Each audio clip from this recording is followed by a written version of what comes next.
মক্কার কাফেররা দেখে কোনোভাবে আল্লাহর নবীকে ঠেকাতে পারে না। শেষ পর্যন্ত তারা খাত্তাবের ছেলে ওমরের বাড়িতে গেছে বিশাল বাহিনী নিয়ে। আবু জেহেল, আবু লাহাব, উতবা, শাইবা, ওলীদ ইবনে মুগীরারা খাত্তাবের ছেলে ওমরের বাড়িতে গেছে। যে বলে, ওমর শোনো শোনো, তুমি হলো আমাদের সবচেয়ে বড় নেতা, তুমি হলো শক্তিশালী সাহসী যুবক, আমরা তোমার কাছে একটা বিপদে পড়ে এসেছি। ওমর বলে, কি বিপদ বলো? বলে, এই মুহাম্মদ আমাদের বিরুদ্ধে অপপ্রচার করে, এই মুহাম্মদ বানায়া বানায়া কবিতা বলে সেটাকে কোরআন বলে চালায় দেয়। ওমর বলো, আমরা তো মুহাম্মাদের এই কর্মকাণ্ড মেনে নিতে পারি না। বলেন নাউজুবিল্লাহ। ওমর ছিলেন বুদ্ধিমান, জ্ঞানী। ওমর ছিলেন, এ কারণে একটা প্রবাদ বাক্য আছে, মূর্খ বন্ধুর চেয়ে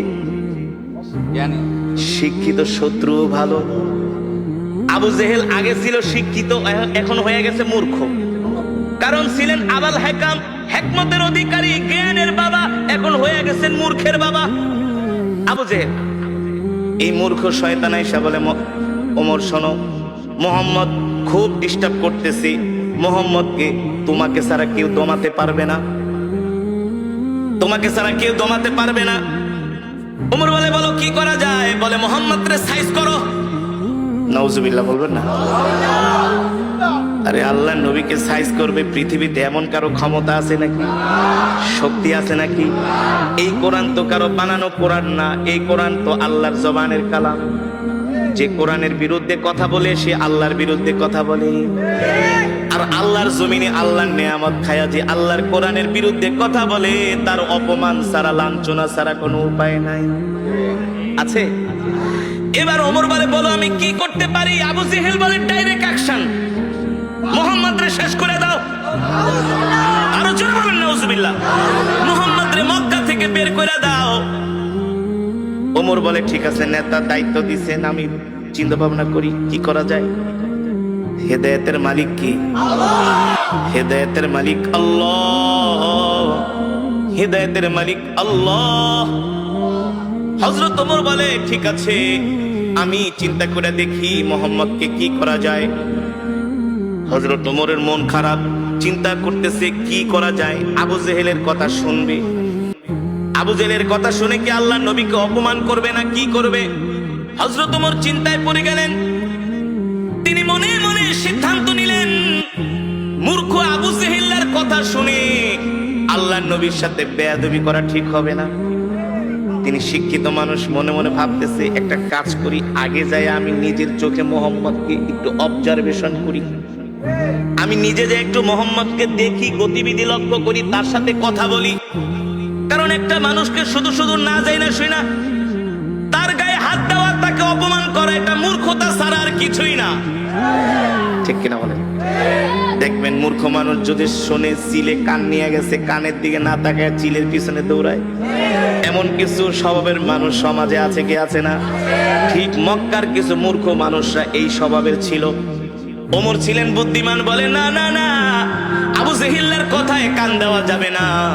আগে আমি মুহাম্মদকে যে নিজের চোখে দেখি, তার সাথে কথা বলি, তারপরে দেখি কি করা যায়। আল্লাহ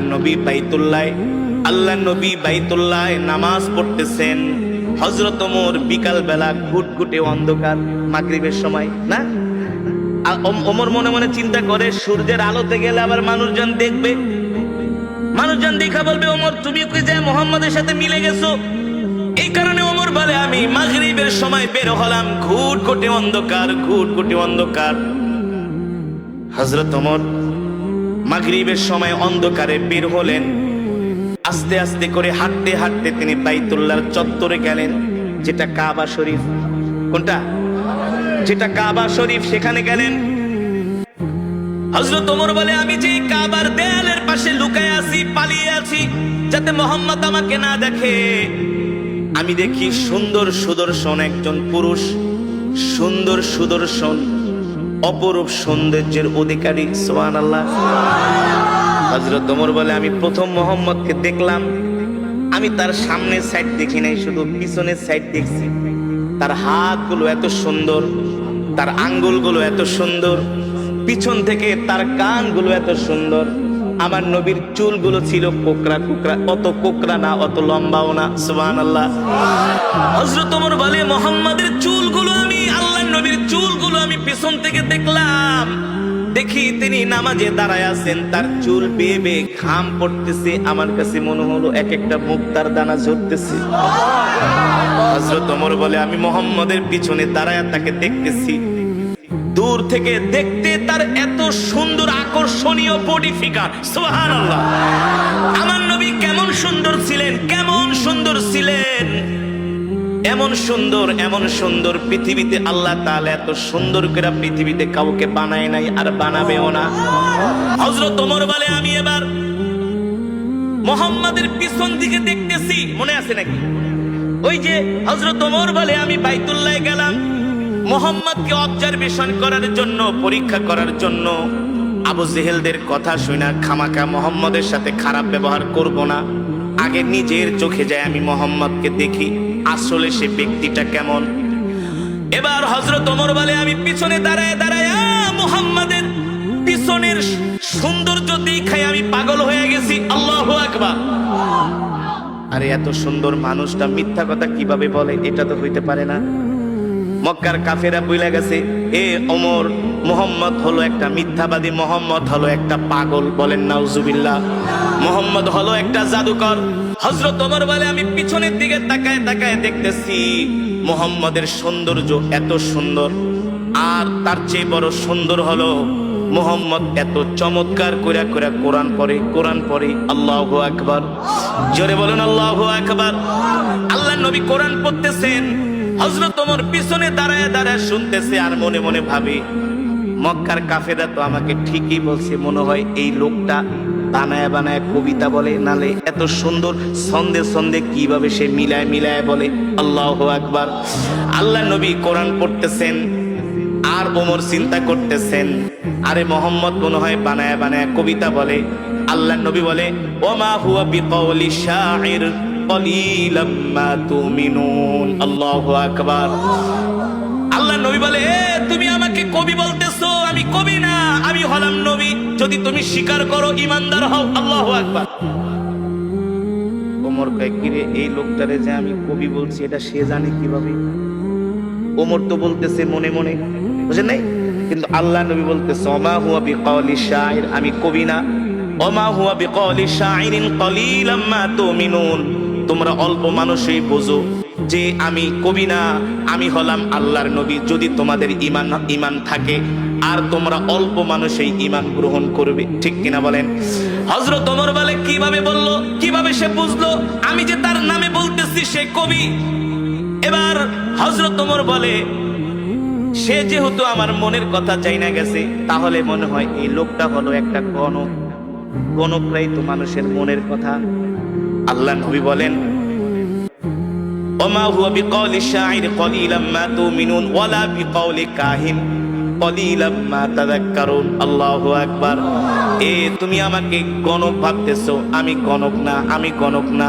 তুমি যেটা ভাবতেছো তোমার ভাবা সত্য নাই, আমি হলাম আল্লাহর নবী। ঠিক কিনা বলেন? তানজিলুম মির রাব্বিল আলামিন। আমি গণক না, আমি গণক না, আমি যেটা পড়তেছি সেটা হলো আমার রবের পক্ষ থেকে কোরআন। আল্লাহু আকবার।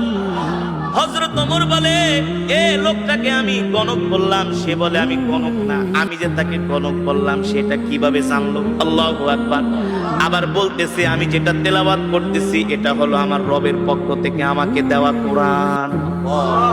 হযরত ওমর অবাক হয়ে গেল যে আমার মনের কথা এই লোক কিভাবে জানে। এখন রহস্য লাগছে কি লাগছে না? হযরত ওমর বলে এই রহস্যর উদ্ঘাটন আমাকে করতেই হবে, আর যদি রহস্যর উদ্ঘাটন করতে হয় তাহলে তো আল্লাহর নবীর সাথে কথা বলতে হবে। কথা না বলে তো আর রহস্যর উদ্ঘাটন করা যাবে না। হযরত ওমর দাঁড়ায় আছে। আল্লাহর নবী যখন নামাজ শেষ করলেন, আল্লাহর নবী তার হুজরার দিকে যাবেন। হযরত ওমর যায়া তার পথ রোধ করলেন, বললেন ইয়া মুহাম্মদ কিফ, ও মুহাম্মদ দাঁড়ান, আপনার সাথে আমার কিছু কথা আছে। আল্লাহর নবী বলে ইমশি মাই, চলেন আমার সাথে আমার বাড়িতে যেয়ে কথা বলবো। আল্লাহর নবী হযরত ওমরকে নিয়ে বাড়িতে চলে গেলেন। সুবহানাল্লাহ বলে। আল্লাহর নবী হযরত ওমরকে নিয়ে বাড়িতে চলে গেলেন। আল্লাহ নবীর সাথে হযরত ওমর যখন বাড়িতে গেলেন, হযরত ওমর বারবার আল্লাহ নবীর চেহারার দিকে তাকায়, সুবহানাল্লাহ। আর সে নিজে নিজে মাপতেছি, ভাবতেছি, চিন্তা করতেছি, আল্লাহ নবীকে বোঝার চেষ্টা করতেছে।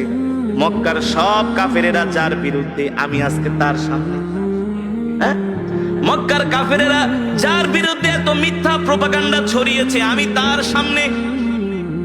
কিন্তু তার চেহারা দেখলে মনে হয় সে হলো পৃথিবীর সবচেয়ে ভালো মানুষ। তার সাথে কথা বললে মনে হয় তার মতো এত সুন্দর আখলাকওয়ালা, ব্যবহারওয়ালা মানুষ মক্কার জমিনে একজনও নাই। জোরে বলেন আল্লাহু আকবার। আরে জোরে বলুন আল্লাহু আকবার। হযরত ওমর বলে, সেই দিনই আমি আল্লাহর নবীর জবানে কোরআন শুনে আমি ইসলামের প্রতি আমি দুর্বল হতে লাগলাম।